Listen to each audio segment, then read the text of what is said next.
Welcome to the Business Talk, a global podcast series that highlights distinguished faculty members and their impactful scholarly contributions from across the world. I'm Deepak, your host from India. We are honored to welcome Dr. Scott Snyder as our distinguished guest on Business Talk today. Before we get started, I would like to introduce today's guest. Dr. Scott Snyder is a globally recognized expert in digital innovation and emerging technologies, with over 3 decades of experience advising global thousand firms and startups. A senior fellow at Wharton and former chief digital officer at EVERSANA, he bridges academia and industry to shape next generation business models. Dr. Snyder is the co-author of Goliath's Revenge and prolific voice on digital transformation, with insight featured in leading outlets like Forbes, Wired, and the Wall Street Journal. He has held leadership roles across Fortune 500 companies, founded successful ventures, and continues to shape and influence the future of technology through teaching, advisory work, and innovation leadership. Dr. Scott earned his BS, MS, and PhD in systems engineering from the University of Pennsylvania. In today's episode, Dr. Scott Snyder joins us to unpack the central ideas from his acclaimed book, Your AI Life: Foresight, Insight, and Advice to help you start building your AI powered life today. Let's not keep you waiting. Please join me in welcoming Dr. Scott Snyder to the conversation. Dr. Scott, it's a distinct privilege to welcome you to Business Talk. We are grateful to you for accepting our invitation. Great. Well, nice to be here Yeah, and appreciate you the invite. thank you. Dr. Scott, your book talks about avoiding an AI divide between the tech elite and everyone else. How do you define this divide in practical terms, and where do you see it already showing up in everyday life? Yeah, I think the big thing is you see a huge divide between knowledge workers, people that are in knowledge professions are pretty much leaning into AI pretty aggressively. Depending on what study you look at, it could be 70 or 80% of knowledge workers using AI. But if you look at the broader workforce and population, based on the latest Gallup poll, for instance, in the US, it's about 20 to 40%. So clearly there's a difference in just the general population, including, what I'd call more physical workers and broad workforce and knowledge workers.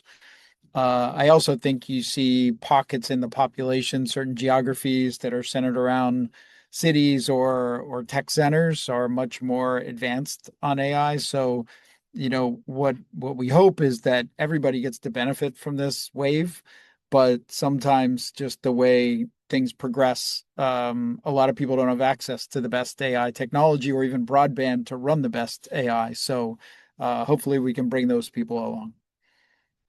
To Scott, you frame your AI life as a guide for everyone, everywhere, rather than just knowledge workers or coders.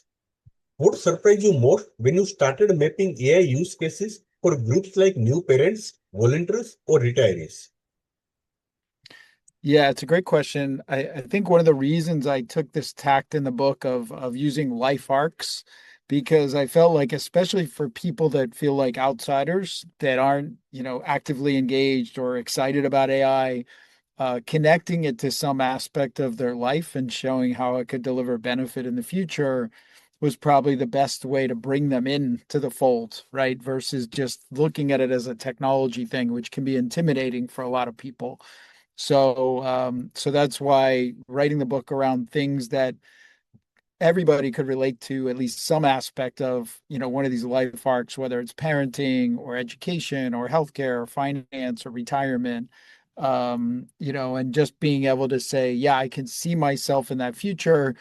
And that was really the approach, and then giving some, anecdotes in each chapter of what you could start doing today to start, progressing towards that future and being able to benefit from AI like everybody else.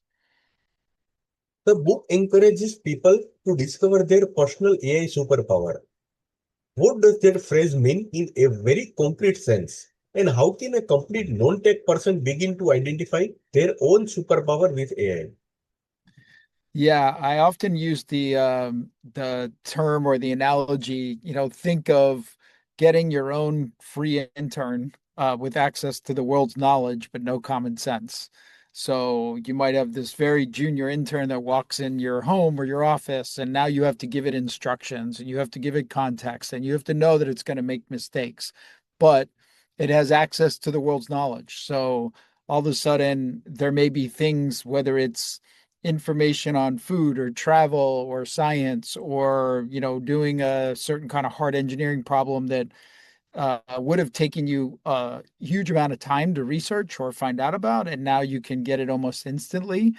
So if everybody can start to think about what they could do with that genius intern, in their everyday life or their work and how it could make their life easier, then they can unlock their own superpower. And so I think, as I mentioned, I think this ability for everybody to either take an existing passion that they can now do better at an expert level, or maybe learn something completely new like finance or accounting or software development, that now all of a sudden it used to be intimidating. Now I can, get access to an instant expert that can tutor me and bring me up to speed. So I think there's lots of ways for everybody to take advantage of that superpower, but it starts with taking the first step and trying. Many people only know AI through chatbots like ChatGPT. What are one or two everyday AI habits you wish every listener would build this month to start living a genuinely AI powered life? Yeah, I mean, number one, you said it. A lot of people just use ChatGPT. There are a lot of free tools out there, whether it's the other major models like Claude or Gemini or Perplexity. And I'd recommend you try all the free versions of those because they all do different things well. Some are, Claude might be a better writer, Gemini might be better at doing market research. ChatGPT might be better at multimodal communications, like using voice or images or pictures. So I think try them all, learn what works and what doesn't work, and then really learn not only how to prompt them better, the idea of tasking AI, but, learn to look for mistakes and where it, never accept the first answer that you get back from AI, challenge it. And sometimes using one AI to judge another can be a very effective way to actually learn to use the different tools. But I think start small, start asking really hard questions, but then eventually start thinking about how could you build a new skill with one of these tools. So keep learning, keep researching, keep reading about AI to get smarter. You highlight communities that lack access to AI tools and training because of economic or social barriers. If you could design a simple AI starter kit for such communities, what would it include and why? Yeah, it's a great question. I think number one would be broadband. Whether it's via their phone or whether it's ideally via PC, because some of this stuff is experienced better on a bigger screen. So that's number one, is just making sure these people have reasonable broadband access. Number two is, I think, making sure they have, free versions of models, but also have some basic training to understand how to use those models safely, right? So both in terms of providing personal information to these models, make sure you understand how to set the privacy settings so that your personal data is not going back into these models. Number two is understanding, if you're asking them for certain kinds of advice, like health advice or financial advice, that they can make mistakes and you need to be able to judge that effectively. So that should be part of that training that goes with it. And then I think the last piece is to help them create a community of peers that are in their same boat, whether they're students or, stay-at-home moms or maybe retirees, and encourage them to learn together as a group, because there's nothing more powerful than learning from peers. For young students and teachers, AI can be either a shortcut or a supercharger. What are some classroom or homework scenario from the book where AI actually deepens learning instead of just helping students cheat faster? Yeah, yeah, I can relate to that because I am a professor as well at Penn, and every professor is taking a slightly different tack, but I think the one most important thing is that there's no going back. I mean, like every other technology wave, we want students to be able to take advantage of AI and power their education, their careers, versus trying to block it, right? So then the question is, how do we do it so it's responsible and safe and complies with the honor codes of companies and schools, but also to make sure they learn the right way? Because the studies are coming out that AI can add 40 points to your IQ, but it can also subtract 40 points. Because if you don't learn how to task it effectively, how to judge it, how to critically think alongside the AI and know when to offload a task to AI versus when not to. So you can build your own learning because learning comes from challenge and creativity and collaboration. And if you lose those things, you will actually dull your brain. You'll shut down certain parts that actually activate learning and build the right maps and schemas. So how do we design effective AI powered learning experiences that don't give you the answer, but act like the best tutor, where they give you hints and clues and ask you the right questions so you retain the concept along the way? And if we do that, then learning can be supercharged by AI. It can be 2 to 3x or more better and faster and more personalized. But if we don't do it and we just give people the answer or allow them to offload all of their thinking to AI, it can actually be detrimental in terms of retention, knowledge retention, and critical thinking. Dr. Sport, you write about using AI not just for productivity at work, but for improving family life and community impact. Can you share a story or an example where AI meaningfully changed a household, a local non-profit, or a neighborhood project? Yeah, I actually sit on the board of a nonprofit called Nifty, which is the Network for Teaching Entrepreneurship. It's a nationwide nonprofit, and they tend to work with students, middle school and high school students in underserved communities to teach them entrepreneurship skills. And it's been exciting to watch Nifty embrace AI in the curriculum for both the teachers that are teaching the entrepreneurship curriculum but also for the students. So, for instance, if you're building a lean canvas for your business model, the ability to actually get feedback and hints and clues from AI where you could strengthen your lean canvas, or the ability to practice your pitch with a VC persona, right, or a digital twin of a VC, and get feedback on where you could strengthen your presentation or your pitch to get money. Those are really valuable tools where people can elevate faster and learn faster with AI. So that's an example where I think all those students now are going to get their entrepreneurial skills faster and in a better way. Dr. Sport, a lot of workers feel that they also fear that AI will replace their jobs. In your AI life, how do you help someone move from a mindset of AI will take my job or AI will upgrade my role, especially if they feel stuck or underskilled today? Yeah, I think it's a couple of things. One is I think it's important to get people excited about AI. So that goes back to let them experiment, let them see if they can connect to the value in their own life, they're much more likely to be excited about it at work. But if they don't see the value in their own life, it's harder. So that's number one is encourage them to experiment in their own life, but also give them space to experiment and make mistakes to just learn what AI can and can't do.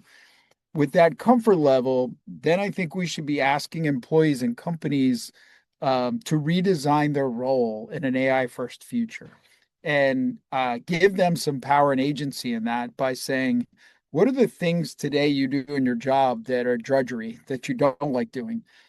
And I think if you ask most people that, they'd probably say about 50% of the things in their work, whether it's, combing through data in a spreadsheet or having to review invoices, right?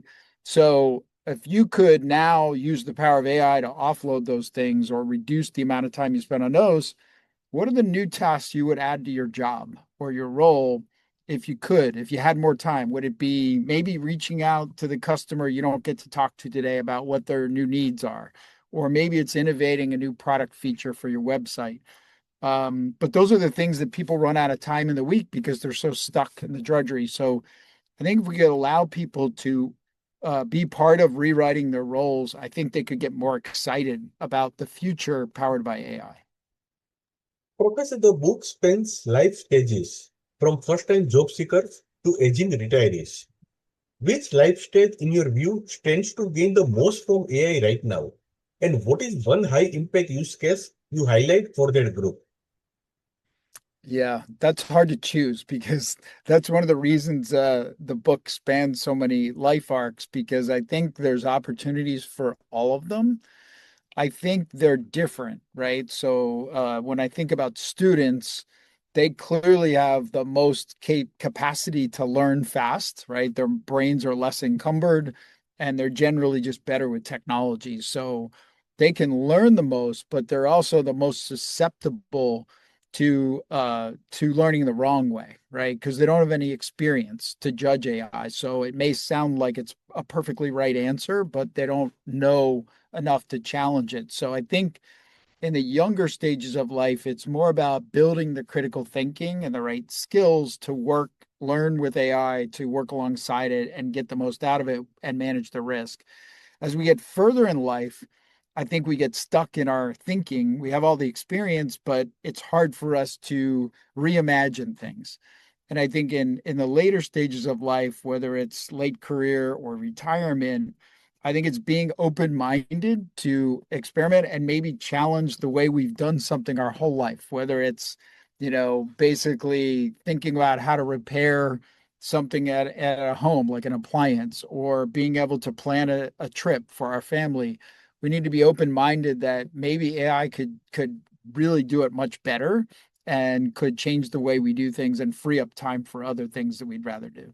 So I think it's a little bit, in the young ages, like making sure we unleash AI, but do it with the right risk controls and guardrails. And then in the older life, being willing to challenge ourselves and rethink things.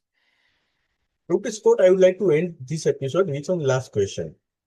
If a listener decided to treat your AI life as a 30-day action plan, what would day 1, day 7, and day 30 look like in terms of concrete AI powered action they are taking in their personal and professional lives?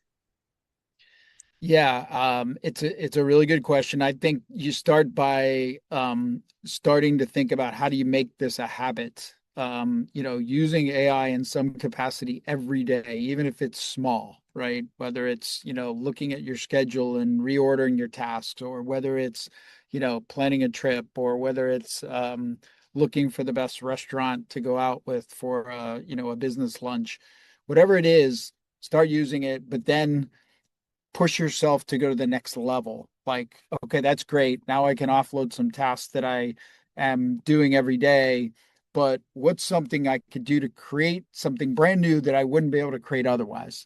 And that's where, whether it's using deep research to go study a whole new topic or market space, whether it's, getting a tutorial on a brand new topic, like maybe a specific medical condition that your parent has that you want to learn more about, really push yourself to go deep with AI and maybe develop an expertise or superpower you don't have. And then I think the third piece is how are you going to sustain it? So part of that is, continuing to read, but this is a contact sport. You have to continue to use it. So pushing yourself to continue to use new AI tools. So maybe today you're using an LLM like a chat GPT. Maybe in the next week or 30 days, you want to try an agent, building an agent that could actually do something on your behalf.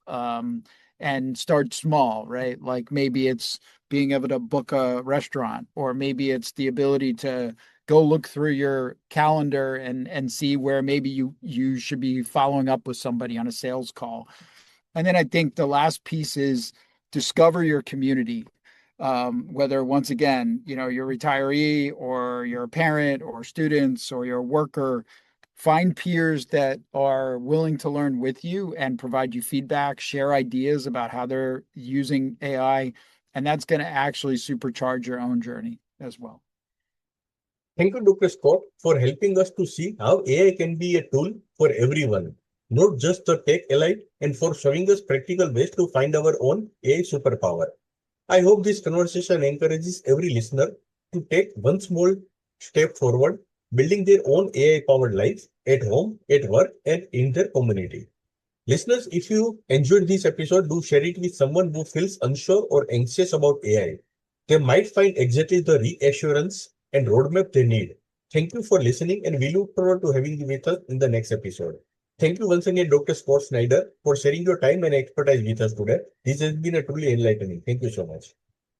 Thanks, Deepak. Appreciate it.